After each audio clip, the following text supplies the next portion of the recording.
Hey, ambitious dentist, we have a fantastic episode for you today, and we're going to get into that real quick. But first, I want to let you know we've got a huge announcement at the end of today's episode.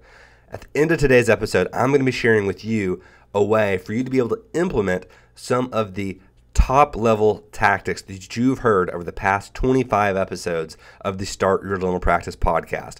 It's a really, really cool opportunity, and I'm really excited to be able to offer it to the ambitious dentists that are out there. So make sure you listen to the very end for that announcement.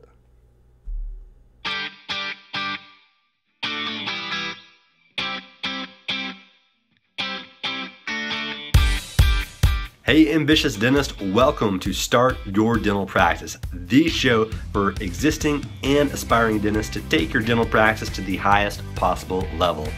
I'm your host, Jonathan Van Horn, CPA and ABV, founder of DentistMetrics.com.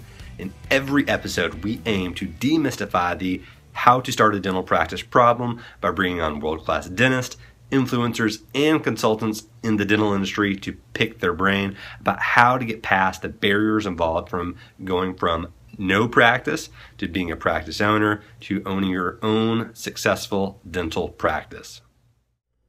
Owning a business can be one of the most rewarding experiences in your life. But along that journey come the not so fun moments, the failures. It's easy to have a meltdown when the going gets tough, but those who push through the challenges reap the greatest rewards. That's why today's guest, Dr. Mark Costas' story is so inspiring. You're going to learn more about him in just a moment, but first, here are a few things you're going to hear about today. You're going to learn what to do if you're fresh out of dental school to start preparing yourself to open your own practice, the 3 ways to know if you're ready to run your own dental practice, and why being able to understand numbers isn't as crucial as most dentists think, what to look for in a demographics report to find the best location to open a practice, as well as 2 mistakes that many overlook. You're going to learn about the techniques used to take a practice from a $240,000 a year practice to a $1 million a year practice in a year and a half, and how Dr. Costas has done that on more than one occasion. We're going to learn a little bit about the mindset behind breaking old habits that limit you, as well as how to replace them with habits that will help you grow and increase your profit. We're going to learn about the Pareto Principle, which is the 80-20 rule, and how it applies to your practice to get the results that you want, as well as the different ways that you can improve your practice without spending a ton of money. And so, for today's bonus, Dr. Costas has graciously offered a free electronic copy of his international bestseller book, Pillars of Dental Success, along with one of his signature keynote talks on how to crack the top 1% of dental practices. You're not going to want to miss that, so be sure to listen all the way through the entire interview. Hello, ambitious dentist. Today I have with us the esteemed Dr. Mark Costas. Dr. Costas is the founder of the Dental Success Summit. He's the author of the book Pillars of Dental Success, which he was just sharing with me is now an international bestseller.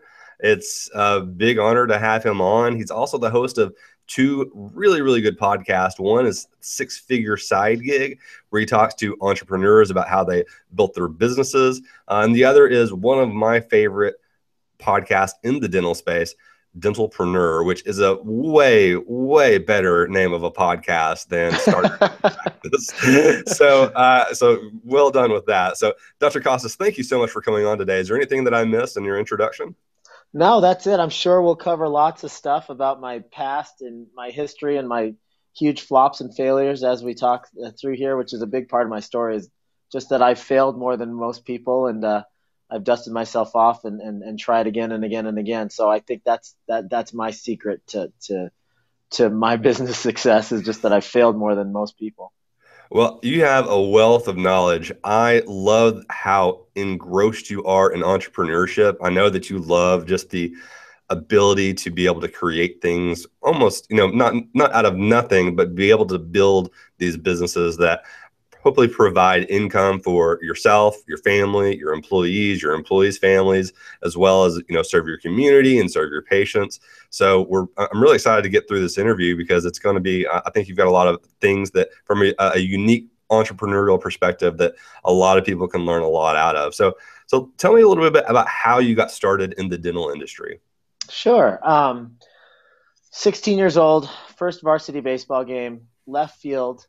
Um, I was at a brand new high school. They didn't have a warning track, and my previous high school had a warning track. So I was used to being able to hustle pretty hard after a deep fly ball, hit the warning track, and put on the brakes, and then try to make that catch against the wall. Brand new high school, first varsity baseball game. Somebody cracks one in left field. I run hard towards the left field fence, waiting to hit the warning track where there wasn't a warning track. So I hit hard into the left field fence. Ended up losing most of my front teeth from canine to canine, broke my jaw, and there's a picture in the LA Times front page of the sports section of frame by frame watching me smash my face into the left field fence. So a year following that was rehab, oral surgeon, endodontist, orthodontist, general dentist. I had never received so much dental care in my life. Even a plastic surgeon got involved. They put my face back together and they put my smile back together, and it's much better than it was before the accident. It's pretty much perfect now. It looks like I have veneers all the way across because it's a big long span bridge. But I was fascinated from that point on about how these people were able to rehabilitate and care for my smile. And I just, from that point on, 16 years old, I knew that I wanted to be involved in the dental profession in one form or another. Awesome. So when you have a unique story about getting into dental school, do you mind sharing that one? No, sure. That's another story of one of my very huge challenges and obstacles in my life. I had what they would probably call ADD. I still have it. And I had a lot of difficulty memorizing things, and reading was a really difficult thing for me, and attention was a hard thing for me. I was a good kid that I tried my best, but getting C's was basically the norm for me. So even though I had this passion to get involved with medicine, dentistry, it was really, really difficult for me to study and get good grades. I was a terrible test taker. So I realized that I had to study 4 times more than the average student just to get B's in my classes. Throw on to that, after high school, I decided I had scholarship offers to play baseball, but I decided that I was going to give football a shot. So for 1 year, I played football. So that took a lot of my attention away from academics for a time.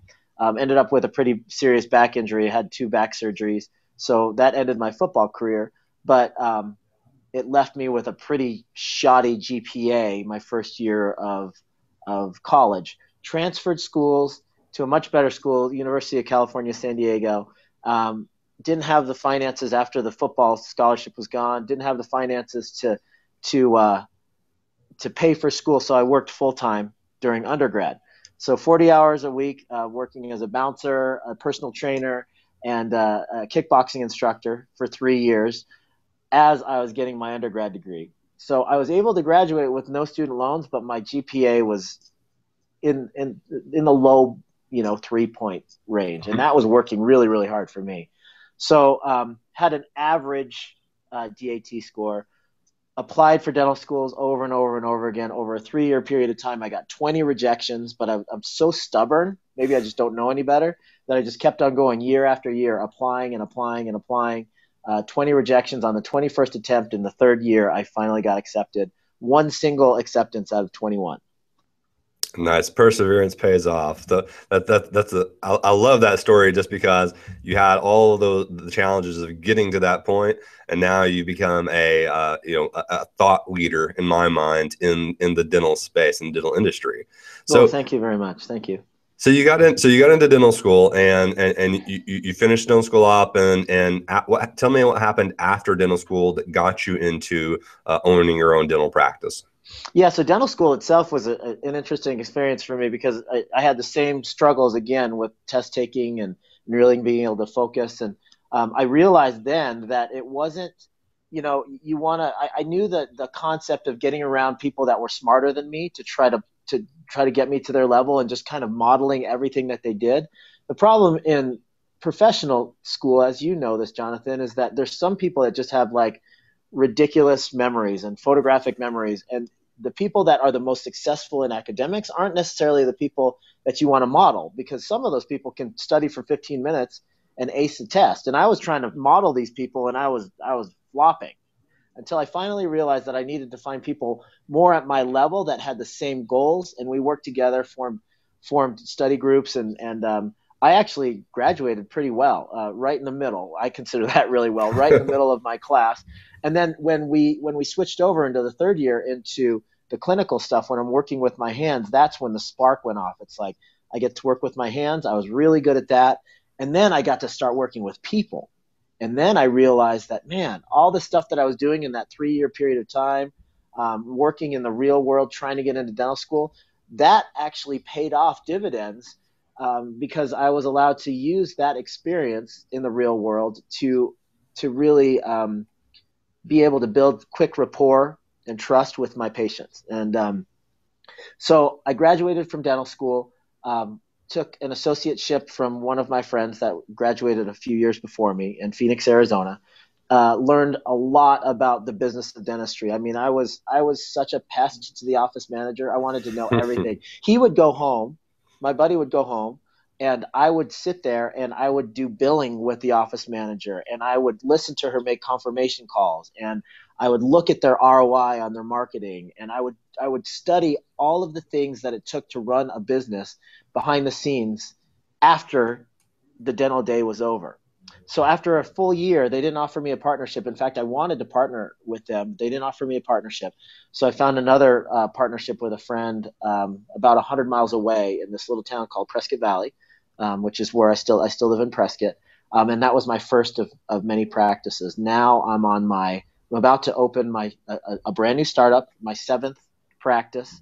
And I'm in the process of acquiring several others. So we'll be at 10 practices probably by June of this year. A lot of things going on there. I love the story about how you sat in there and just learned everything there is to learn about the front office and the management and the processes that go on in the business, because I have a feeling a lot of that was kind of the counter. Like you said, you had ADD. I find a lot of entrepreneurs have this just innate curiosity, and whenever they see something with all these different moving parts, they kind of want to figure it out, right? Yeah, so yeah, for sure. You kind of just jump in and like, okay, well, why are we doing it like this? It's like this innate thing of saying, like, why is it like this? And by answering those questions, you figure it out. And over time you say, well, I don't think it should be like that. I think we should do it like this. That's right. That's right. And so I love that. I'm sure that helped out a lot. So it did. So whenever you were learning all those things in the front, what kind of lessons did that tell you that you could use within your startups that you were doing?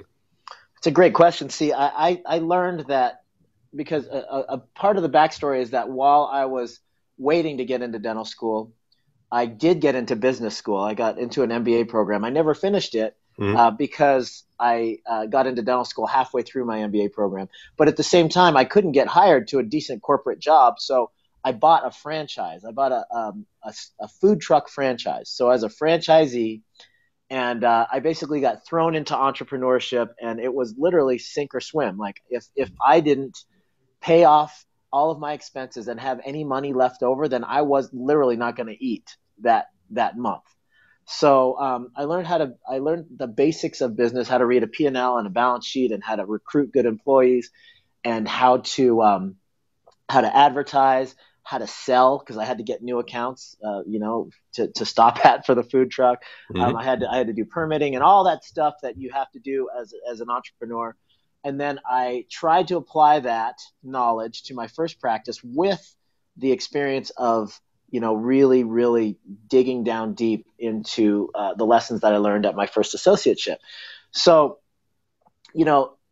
what I was able to apply from the associateship and my previous business background was that business and entrepreneurship is simple. There's a few simple key elements that you have to focus on. A lot of those are the numbers that you share with your clients and talk about all the time.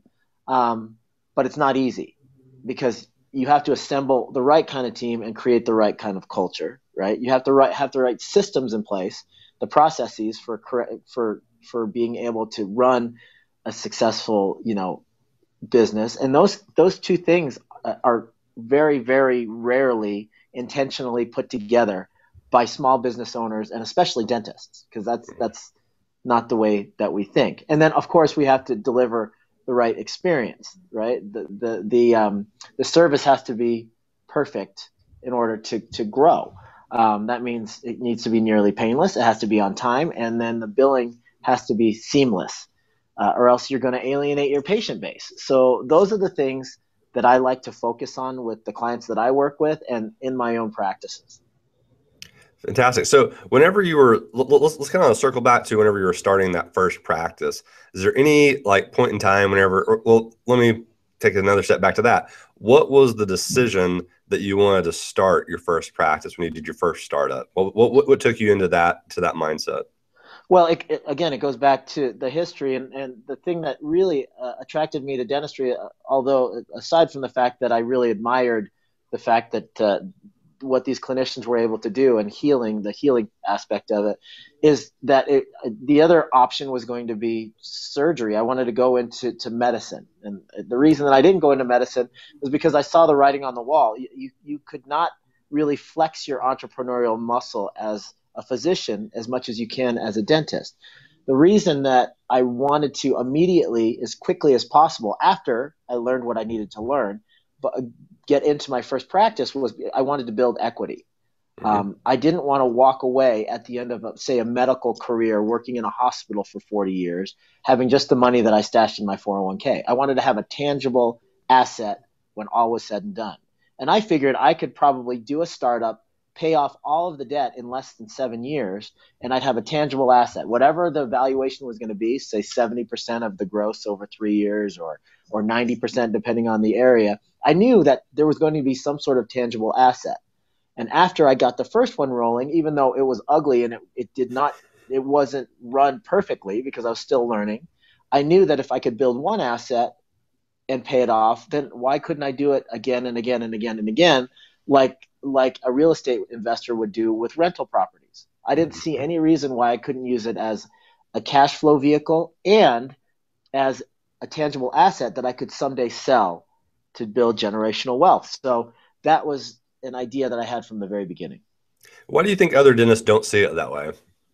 Well, I think that typically the type of person that is attracted to the profession in general is somebody that wants to be a healer, somebody that wants to be a clinician, somebody that would be happy to be able to make a very, very good living and take 4 to 6 weeks off per year and say make 5 times the national average in income and be able to send their kids through school. And I don't think there's anything wrong with that at all. I mean, I think that is a great goal.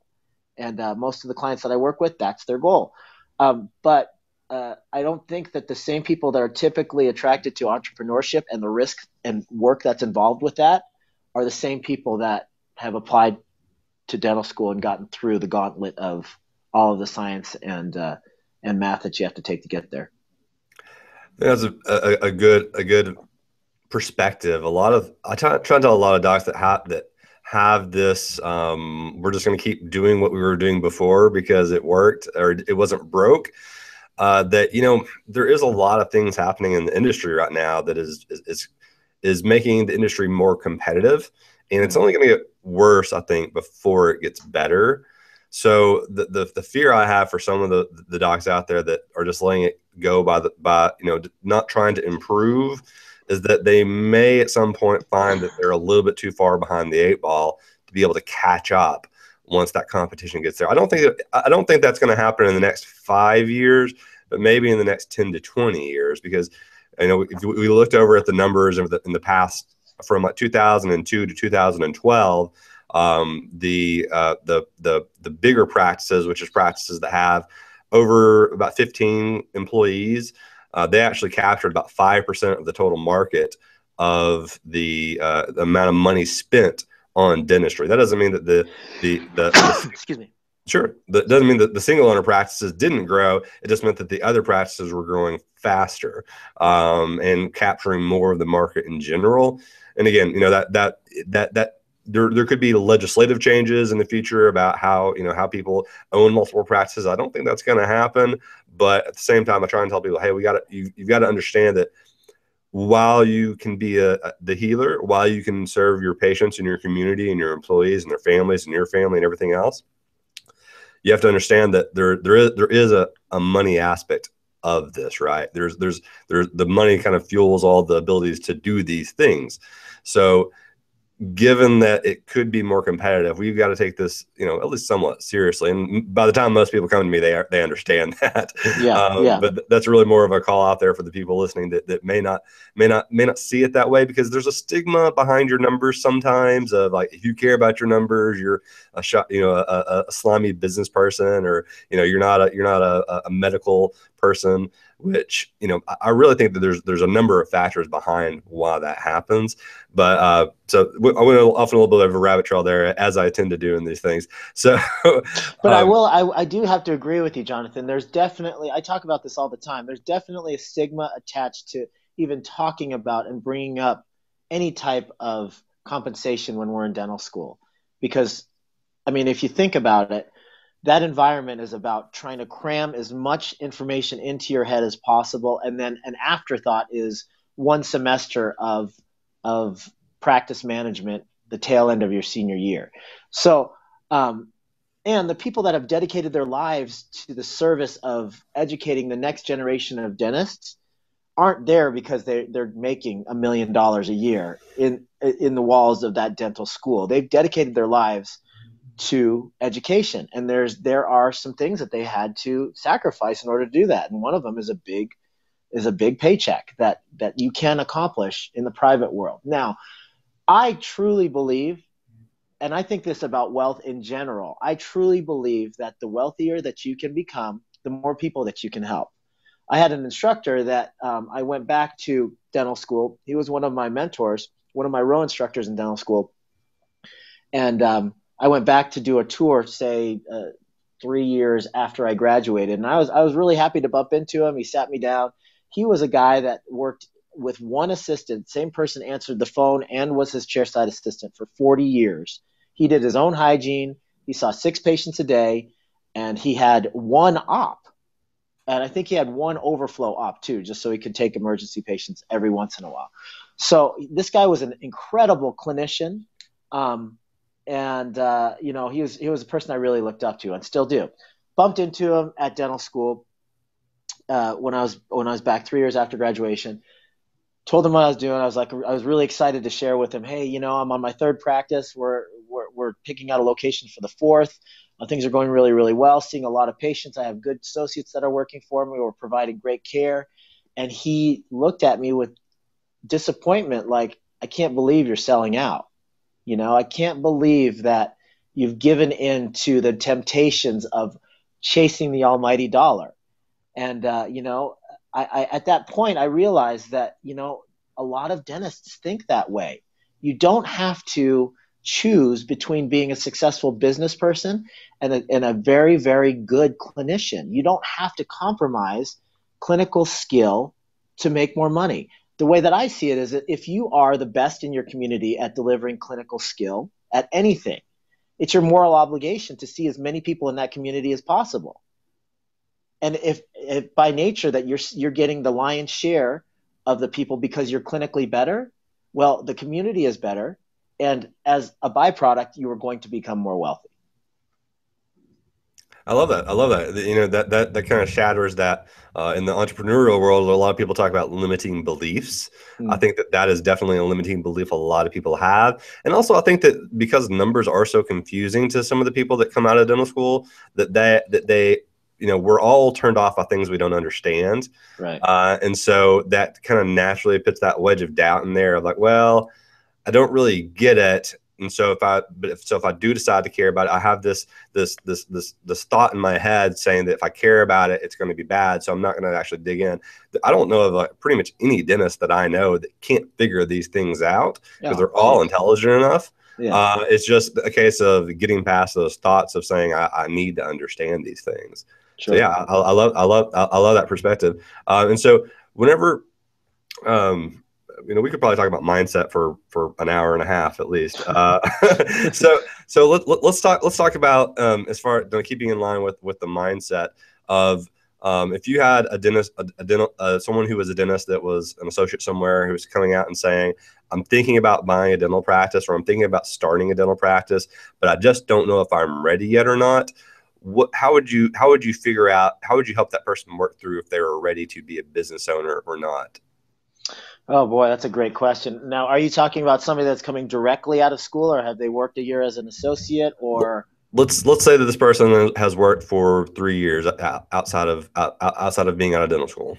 Okay, I would just have a real casual conversation with them about what they understand about revenue minus expenses, what they think about overhead. Because I mean, I don't think that if they don't know these things off the top of their head, that they're not ready to buy a practice, right? I mean, it's really, you and I, Jonathan, could sit down for 45 minutes and say, here's your scorecard, or here is a profit and loss. Here are how these things are categorized. They have to come in within these numbers, percentages of revenue, and then you're profitable. If you can do this, then you're profitable. What That is easy. The numbers part, I think you or I could teach them immediately. What I would wonder about is whether or not they're a strong enough leader to get a team on board with the culture that they want to impart on this future practice.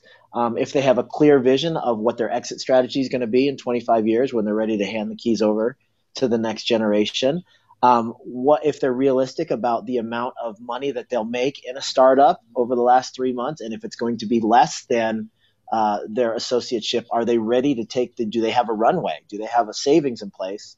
And do they have enough working capital to support that decrease in revenue? There's a lot of things that I would say we need to talk about, and you need to be realistic about. I've had people that send me desperate emails like, I'm 1 year out. I have $750,000 in startup practice debt, and I'm getting 3 new patients a month because they didn't do their demographic research. They didn't know until they opened that there was 150 dentists within 3 miles of their office offering the same service. And the supply companies will sell you, Cerac and E4D or whatever $100,000 gadget, and the reps will sell it to you, and the banks will loan it to you. So there's probably a checklist of things that I would go down to make sure that they understood as far as the reality of the cash flow, looking at how much debt they currently have. If they have 2 brand new Mercedes and a 400,000 square foot house, and they're looking to borrow another 600,000 for a new practice, we might need to talk. That's great. Yeah. And, just getting an understanding of actually how to formulate that plan is going to be invaluable to that person that's considering it, but maybe is thinking, maybe I'm not ready. Maybe I'm not ready. Maybe I'm not ready. Yeah. At the same time, I don't want to give the impression that I don't think it's a good idea. I think that startups, if you do your demographic research, are still a really, really viable option. And, it's a great way to bust into a community, into a space that you've designed yourself. You just have to be smart about the way that you do it and make sure that you do all the background research, Jonathan, I think. So you talked about demographics reports. What is it that you look for in a demographics report whenever you're trying to figure out where to put a new practice or invest in a practice or start a practice, however you're going to do it? Yeah, that's a great question, because I get asked this question, and I ask other thought leaders the same question: what they think the most favorable demographic is. Is it 1 to 1,500? And I'm talking about doctor to patient ratio. Is it 1 to 2,000? Is it 1 to 3,000? And the question is a valid one, and the answer is, well, it depends. It depends on the type of practice that you want. It depends on what I call your avatar, your ideal patient. It depends on the socioeconomics of that area. I happen to have a practice in Chino Valley, Arizona, population of 12,000. There's 4 dentists there. So that's a 1 to 3,000 ratio. That's great. However, the socioeconomics of that area is the average income in the area is about $58,000, and there's a significant number of people on Medicare and Medicaid. So if you don't want to treat those types of patients, then that's not a favorable 1 to 3,000. Right. If you want a fee-for-service practice and you don't want to accept PPOs, that 1 to 3,000 means nothing. So you have to define exactly what type of patient, what type of dentistry you want to do, what kind of practice you want to have, and then we can talk about favorable ratios. Another interesting part about that I don't hear a lot of people talk about is using the I think you said Chino, Arizona.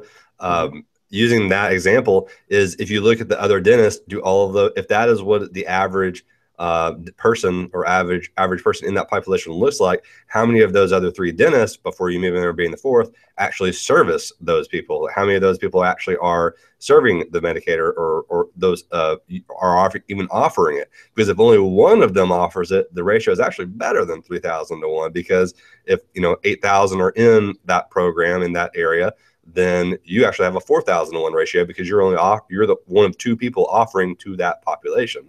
And so that's something. Totally, you totally nailed that. You totally nailed that. You're so right. And another thing to consider on the backside of that too is you could have favorable demographics. You could have a practice that will grow within a year and a half that you started from scratch. But what's the realistic um, what's the reality of being able to recruit, say, an associate to that area, right? I mean, Mhm. if it's super rural, am I ever going to get help if I grow this thing to a $2 million practice, or am I just going to be a slave to it? In addition to that, there's another thing where you have to consider, is this thing going to be sellable? Am I so remote, even though cash flow is going to be great for 20 years? Am I going to have an asset to sell at the end of this thing? And will I even care at the end? Or can I just hand it off to somebody for free because I will have made so much money in the meantime? So those are other things that you need to consider as well. Absolutely. I love that. And that's a lot of things that the only way you're going to be able to answer that for the people to say like, wow, there's a lot of things you got to consider whenever you're going into a place. The only way you're going to be able to answer that, guys, is if you think about where you want to be in 20 to 30 years. Right. If you're being short-sighted and thinking just, hey, I want to go into this demographic area and just crush it with a big busy practice right now, then you're going to be short-sighted. And like I said, another thing with the demographics is like what's happening to that overall population. Are you in a rural town that depends on one employer that's probably not doing that well right now? Are they at risk to be going out of business in 10 years or something like that? Population growth. There's so many things. So yeah, you got to have somebody to be able to really understand where they want to be, as well as where they are right now to be able to make that journey. So whenever you were in your first startup practice, can you tell me, you said it was a mess because you were trying to get the first one up and running, and you're also at the same time did you immediately try and get the second one going, or was it like 2 years later or 6 months later? How did that work? I built my first, now the first three practices I did with a partner. So we Okay. acquired our first practice for, I think, 330,000. We built that to like a $1.3 million practice in 12 months. He was a hustler too. He's a really, really good guy. One of my dental school classmates. And then he and I together did two startups because we realized that people were driving great distances to get to us from certain pockets of communities that didn't accept certain types of insurances. So we went directly there. One of them we put in a medical center. One of them we found a space where the doctor was moving across town to build a Taj Mahal. So he was leaving his older equipment and he was leaving it fully equipped. So he was just giving it to us basically for about $40,000. So we did two other startups, I think both of them within a year and a half of the first one. And then I wanted to continue this multiple practice model, and then my ex partner wanted to stay in the main facility and build it bigger and bigger and bigger. He had a vision of a 20 operatory practice with several providers. Nothing wrong with that at all. And he's extremely profitable. He's still there and he's stuck with that model. I just had a different idea. I wanted to build practices between a million and 1.5, build as many of them as I could, and either hold on to them or liquidate at some future date. So we decided to part. So the first two um, startups were within less than 2 years of the original one that we acquired. Oh wow! So whenever you were acquiring, so I get a lot of dentists reaching out to me to say, "Hey, I'm looking at this practice. It's only doing 450,000 dollars a year, and they do like I don't know TMJ, and I don't offer that, but I think I'm gonna get it for $200,000, $300,000." To the person that's just going and buying their first practice, do you think that's a good strategy to buy low and then try and rebuild? I mean, I know that probably depends on demographics, but what's your take on that?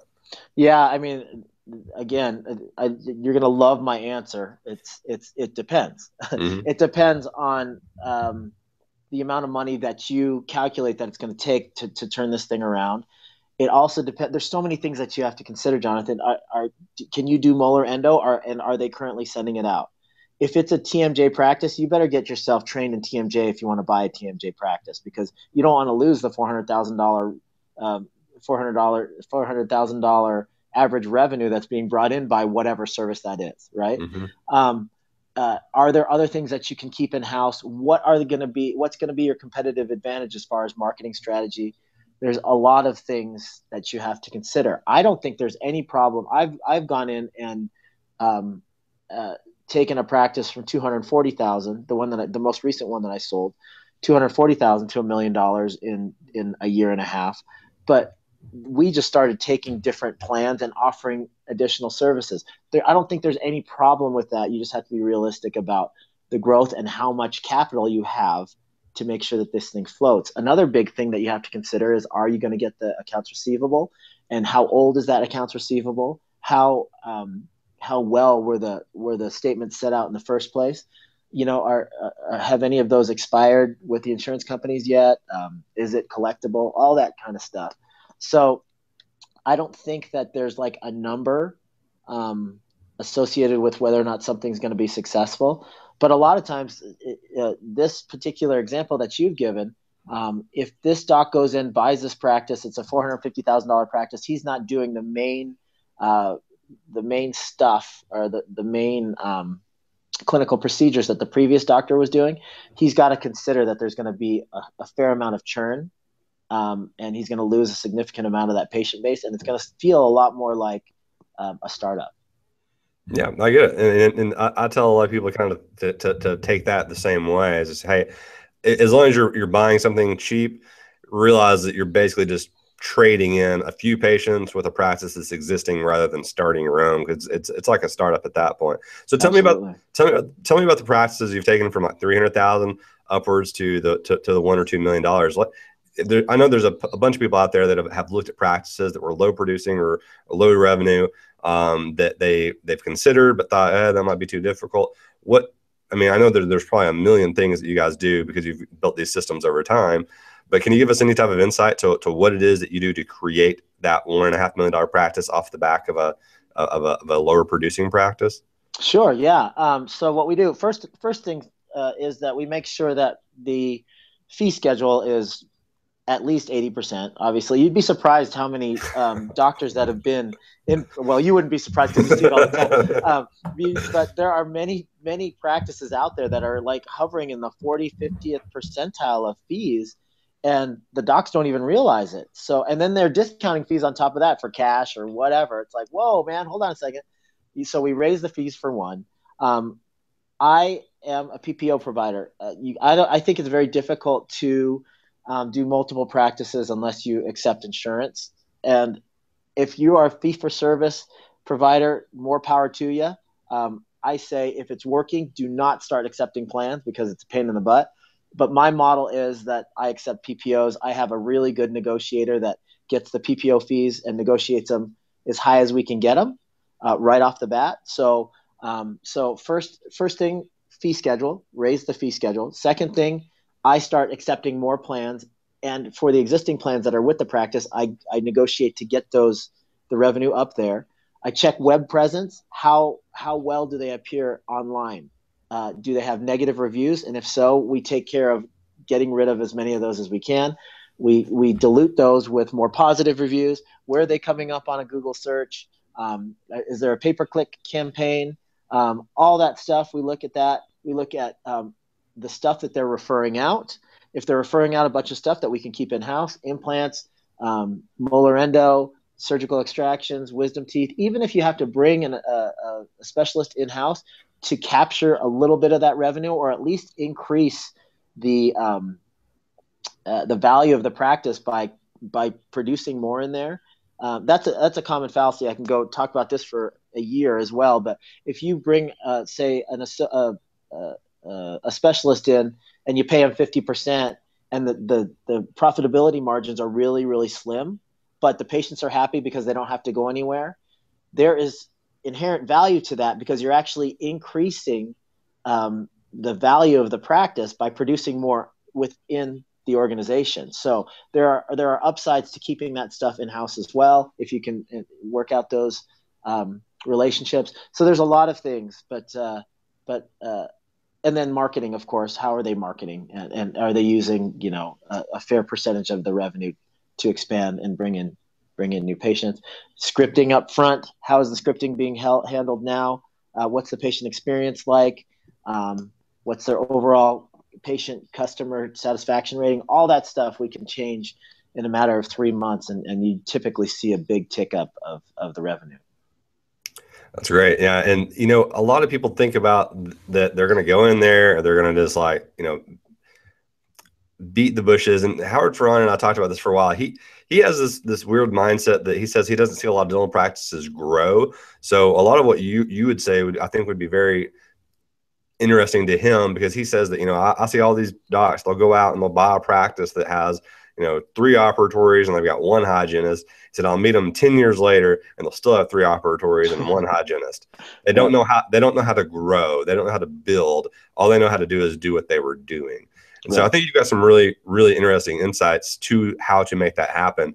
We do a lot of whenever I got into the industry, we actually started out as an outsourced CFO company, which is kind of confusing to a lot of people, but we were basically said, hey, we're going to study anything that has a dollar sign in front of it for dental practices and try and teach them how to do better. And so we had all these different practices, and we were like, wow, some of them do well, some of them don't. What's making them work?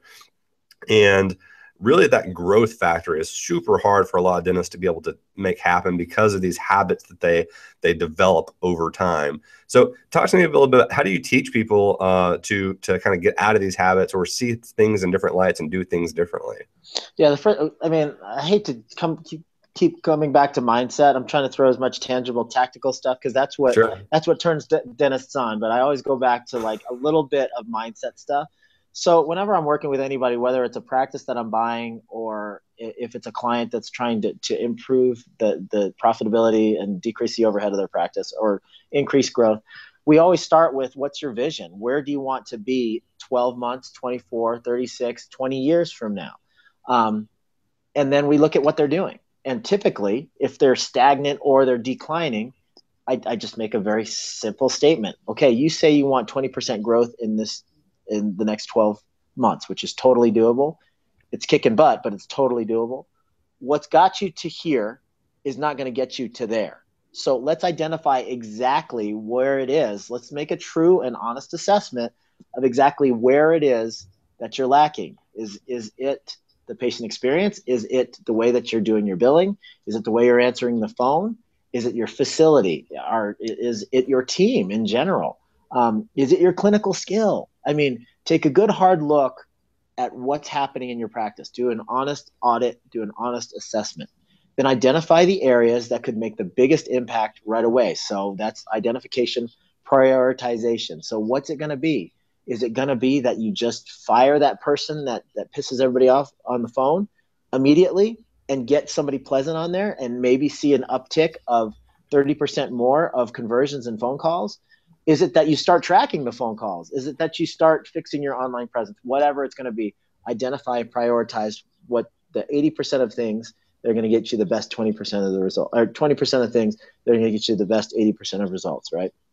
Mm-hmm. And then you check at the systems. You look at the systems in the practice. How is the practice run? Is it consistent from patient to patient to patient? And I'm talking about, is there a solid operations manual in place? Do we know if somebody, we call it an alien abduction manual. Everybody writes their own alien abduction manual in my offices, which means if aliens abducted you today, would the rest of the practice know what you did from 8 to 5 every single day, from week to week, from month to month, from year to year? So they write their own job descriptions. They write their own protocol sheets. We know exactly what they're doing. So if we need to plug somebody back into that role, we'll be able to do that immediately. So there's a number of different things that you need to focus on, but really it is a true assessment and audit. And then there's identify the biggest opportunities. So you want to prioritize those. Then you want to put the systems in place to support. Awesome. You mentioned firing in there, and I could probably grill you on about 2 hours of how to get a dentist to fire someone. But we won't go off into that topic. Maybe we can do a follow up on just that topic. Sure. Is this the kind of stuff that you teach in the Dental Success Summit? Yeah, the Dental Success Summit. We have a group that's called the Elite Practice Mastermind. Dentists from all over the world, really. We gather 3 times a year. We just got back from New Orleans. We had a great turnout of about 20 dentists that showed up, and we just lock ourselves in a room and we do hot seats and we call each other out on our biggest challenges. And we, as a group, last week when we went to New Orleans, we had something like 350 years of collective dental experience in the room. So between that kind of experience and those different perspectives, we can solve any problem. Because I'm definitely not the smartest guy in the room. I have a lot of experience with dental practices, but there's always a better or different perspective to solve a problem. So that's my coaching group. At the Dental Success Summit, that's like our annual place where all of my clients get to go and we get to really spend some good quality time together. But also we invite the general public and any dentist that's interested in just learning some of the stuff that we talk about 3 times a year. We have really, really great speakers that come up and talk about overhead and clinical stuff, team building stuff. We have breakouts for the team, how to schedule correctly for maximum profit, how to deliver the best patient care, all kinds of things. It's not your typical dental conference. There's only 4 or 5 speakers. But if you go to dentalsuccesssummit.com, you can check out more details on that. Fantastic. And I talk a lot about on the podcast how I feel like it's very important that the dentist out there, they go out and they find other people in the same situation. A lot like whenever you were in dental school and you found the people that were like you, to go into groups to be able to do better, because as a collective mind, you guys could get to the solutions faster. Yeah. It's really, really important to have other perspectives, and masterminds are a great way to do that. So I'm all for it, and I've been someone who's been telling people since the beginning of this podcast, hey, you need to try and find people to do that. A lot of people try and do these pseudo study clubs where they're local, and no one ever likes to talk about business because that guy might be 5 miles away from you, and if you tell him how much revenue you're doing, he might be doing 2 times as much, and you might get scared about it, or he might think, see what you're doing and then start trying to emulate you, and then it becomes all competitive. So Yeah, I think, I fly under the radar in my own town. People know that I'm a multiple practice owner. Very few dentists in this town know that I'm a consultant and a coach and a speaker and an author. I like it that way. Um, But you're right. There's a different feeling when you get a bunch of local dentists in a room and you're trying to share strategies on how to improve the viability of their practice, because they all view everybody else in the room as competition. If I have clients from Australia, New Zealand, Europe, London, Jamaica, all over the continental United States and Canada. We get in a room and it's like, this is like sanctuary. Nobody is in competition with anybody.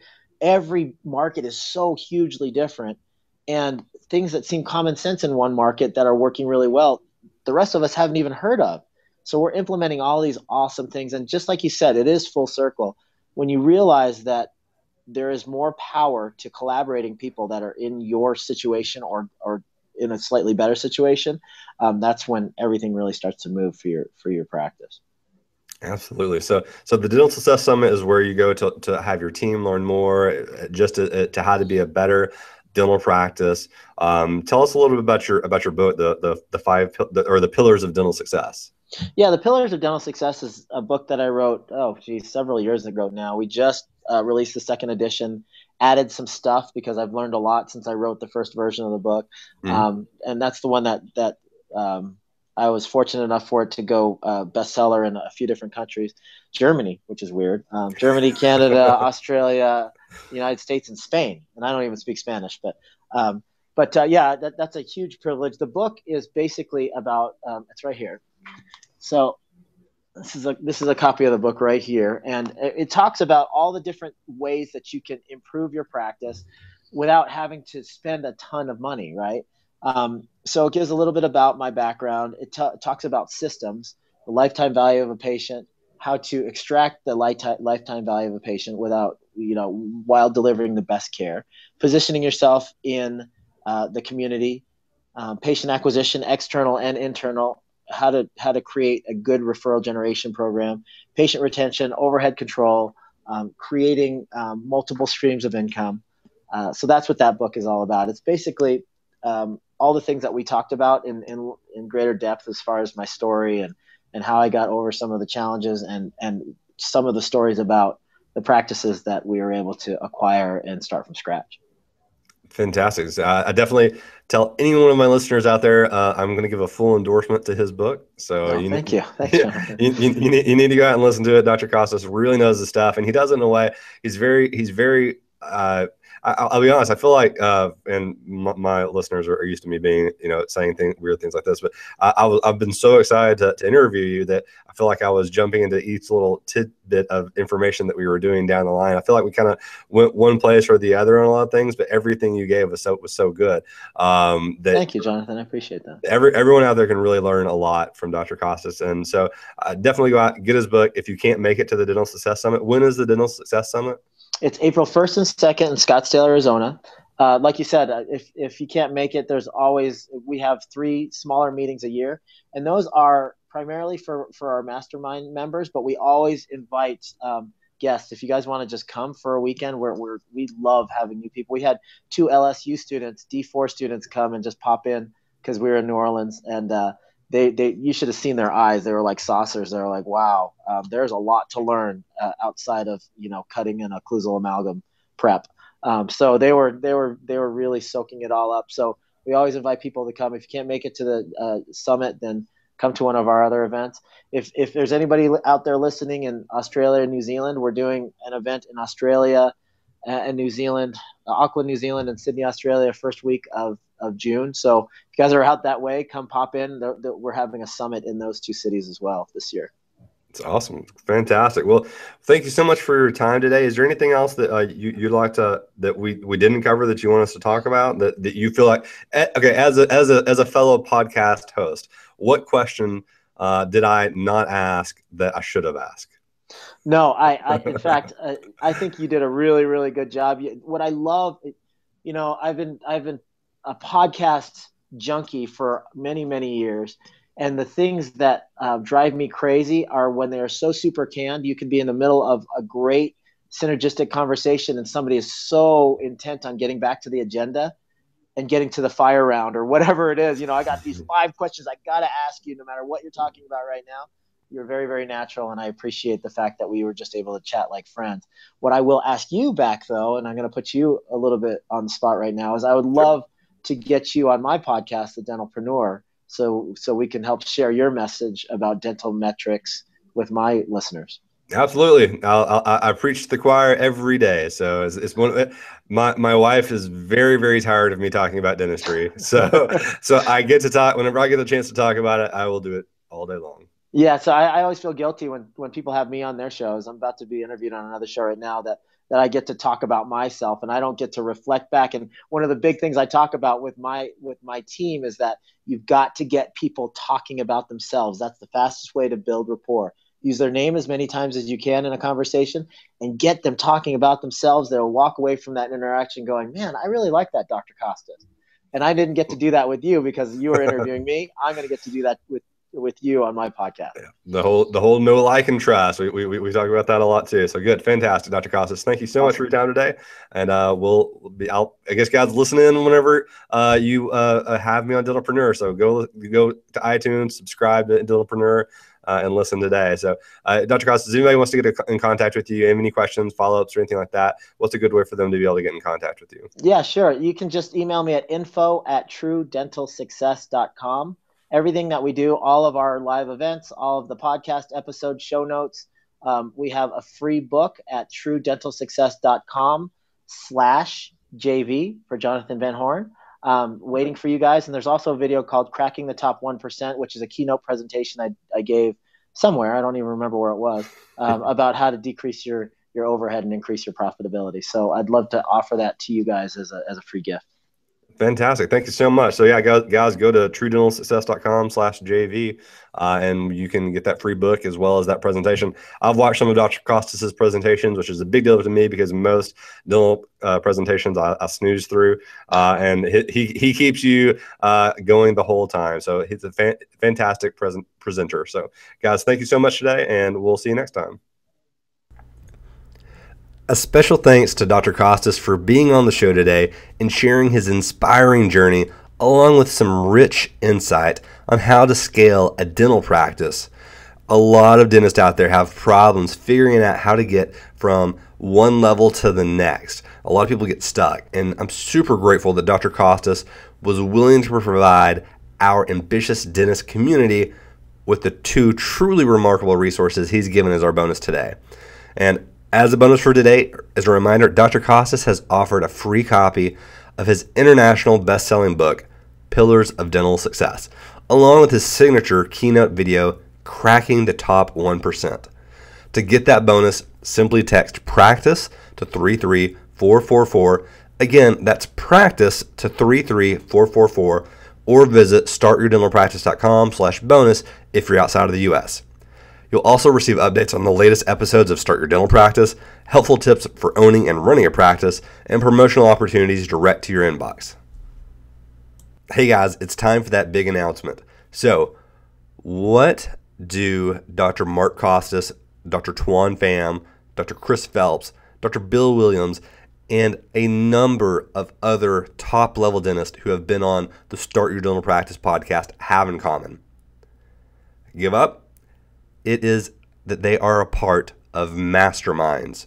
So a mastermind, if you're not certain of what that is, a mastermind is a group of your peers where you can go and be completely open about what is going on in your life, in your practice, your business, and open up to them, get feedback from people that are sitting in the same type of seat that you are in right now, and get past whatever you're in your life. Have a group around you to be able to help you get past things. We're not talking about a local study club type deal where you go and you learn about some clinical things. We're talking about the business stuff that's really hard to get past on your own. Now, you could go onto an online forum and type a 200-word question that somewhat portrays what you're going through, or you can sit down with 5 of your peers and sit down and actually say what is going on and find out what they're doing to combat those things, because I'll tell you guys, I see it time and time again. All dental practices face similar problems. And you will have a different perspective from where you're sitting versus where they are sitting. And it's very, very powerful for you to be able to have someone sitting across the aisle from you to say, this is what we did because we saw that same exact thing. Or, have you tried this? Have you tried that? You'll get so many more perspectives by having those people around. And so that is what today's big announcement is that we are launching the Ambitious Dentist Mastermind, which I am super excited to be offering to the Start Your Dental Practice community. Now, this is not a mastermind for everybody. You have to be willing to open up to people that are across the country. You have to be willing to give feedback to other people of what you feel like is working and what isn't working in your practice. And you also have to commit to being a part of this community for a specific amount of time. Because if you join and don't contribute and don't give your full attention for the amount of time required, you are going to hurt the group. Your input will be lost, and all of the other people involved with the mastermind will be hurt by that. So you have to be willing to give us a certain amount of time. If you want to know more about this mastermind and how to apply, then you can go to startyourdentalpractice.com/mastermind. That's startyourdentalpractice.com/mastermind to apply to get in. Now, guys, we have hundreds of people that listen to this podcast every week, and I have a pretty wide reach. So I have a feeling this is going to fill up very fast. We're only going to open one mastermind this session, this quarter, and there's only going to be allowed 6 people. That's 1, 2, 3, 4, 5, 6 people that are going to be allowed in. It's going to be a pretty specific vetting process. There's an application, and then there's actually going to be an interview with me to make sure that you're going to be a good match for this group. And once you get in, there's going to be some more to learn about, a lot of more benefits. We're going to have a lot of guests, some of the past members of the Start Your Dental Practice podcast interviewees coming in for one-on-one sessions, a lot of really cool stuff. So if you're interested in that, guys, again, go to startyourdentalpractice.com/mastermind. There is geographic exclusivity, so we're not going to allow people in from the same areas because we don't want people stealing other people's ideas or competitive people holding back because they're scared someone else may give them the best nuggets of information. So again, guys, this is a very limited time offer. There's going to be a short window to get in. So if you're interested in applying, then go to startyourdentalpractice.com/mastermind, where you can learn more about this mastermind as well as apply and then start the interview process. Thanks, guys. So that's it for today's episode, but that doesn't mean that the learning and implementation have to stop there. I've created a free report called The 15 Numbers That Will Make or Break Your Dental Practice. This report has been downloaded over 1,000 times by dental professionals. So if you want your free copy of this report that's going to outline what the most important numbers are in any dental practice, and it also includes how to look at your numbers, how to set goals, has a whole slew of really important information that is the culmination of all of my experience as a dental CPA, then just go to startyourdentalpractice.com/free gift. That is startyourdentalpractice.com/free gift. And so that's it for today, Ambitious Dentist. Again, I'm Jonathan Van Horn, CPA and ABV. I'll see you next week with another world-class practice owner or consultant that will help you start your very own dental practice. Thank you guys so much for being a part of the Start Your Dental Practice community. If you enjoyed today's episode, please do me a favor and go to startyourdentalpractice.com/iTunes to leave your honest feedback and review on iTunes. It's going to help me create a better experience, a better show, a better podcast for you, the ambitious dentist. Your feedback really does help, regardless if you like the show today or not. If you didn't like the show, let me know, because it's going to help me create a better show and podcast for you. Lastly, if you know of anybody that would benefit from today's episode and today's content, today's guest, please feel free to share with them on social media or through email.